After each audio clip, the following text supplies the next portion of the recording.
সকলোকে good evening আৰু নমস্কাৰ। মই ভাইৰেল হবি না মই কি হ'ল বিশেষ এটা কাৰণত আজি এই ভিডিঅ'টো দেখিছে নহয়, বিশেষ এটা কাৰণত আজি এই ভিডিঅ'টো বনাবলৈ বাধ্য হৈ পৰিছোঁ। কাৰণ কি হ'ল মোৰ মানে একেবাৰে অৱস্থা বেয়া হৈ আছে, ক'বলৈ গ'লে একেবাৰে অৱস্থা বেয়া হৈছে। আজি অকণমান ভাল পাইছোঁ কাৰণে মানে কি হ'ল ভাবিলোঁ আপোনালোকক জনাই দিওঁ মোৰ কি হৈছে। মোৰ মানে একেবাৰে বেমাৰত পৰি আছোঁ, 3-4 দিন হৈ গ'ল আজিলৈকে মই বিচনাতে পৰি আছিলোঁ। সেইকাৰণে ভিডিঅ' যদি দিব পৰা নাই ভাবিলোঁ ৰাইজক জনাই দিওঁ মই ভিডিঅ' কিয় দিব পৰা নাই। সেইকাৰণে ভিডিঅ' দিব পৰা নাই। মেইন কথা হ'ল যে মোৰ পুৰা বেমাৰত পৰি আছোঁ কাৰণে ভিডিঅ' একেবাৰে দিব পৰা নাই। আপোনালোকে আশীৰ্বাদ কৰক মোৰ যাতে বেমাৰটো সোনকালে ভাল হৈ যায়, মই যাতে আপোনালোকৰ মাজত ভিডিঅ' আগবঢ়াই দিব পাৰোঁ। ভাল ভিডিঅ' কৰি থোৱা আছে, এডিটিং কৰিব পৰা নাই কাৰণ কেলৈ বেমাৰ হৈছে আৰু তাতে ইমান গৰম দেখিছে, একদম টিকা ফটা ৰ'দ দিয়ে আজিকালি দিনত। আজিকালি ৰাতিপুৱা নহয় ডাইৰেক্ট দুপৰীয়া হৈ যায় কাৰণে আজিকালি মানে কি ক'ব আৰু নাই বতৰৰ মহিমা একো ক'বই নোৱাৰি।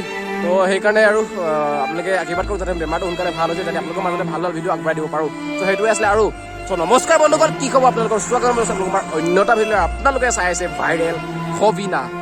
আশীৰ্বাদ কৰক যাতে মোৰ বেমাৰটো ভাল হৈ যায় আৰু আপোনালোকৰ মাজলৈ ভাল ভিডিঅ' আগবঢ়াই দিব পাৰোঁ। ইয়াকে ক'বলৈ আছিলে। লগ পাই আছোঁ কোনো নতুন এটা ভিডিঅ'ত আপোনালোকৰ মাজলৈ আহি আছোঁ অতি সোনকালে।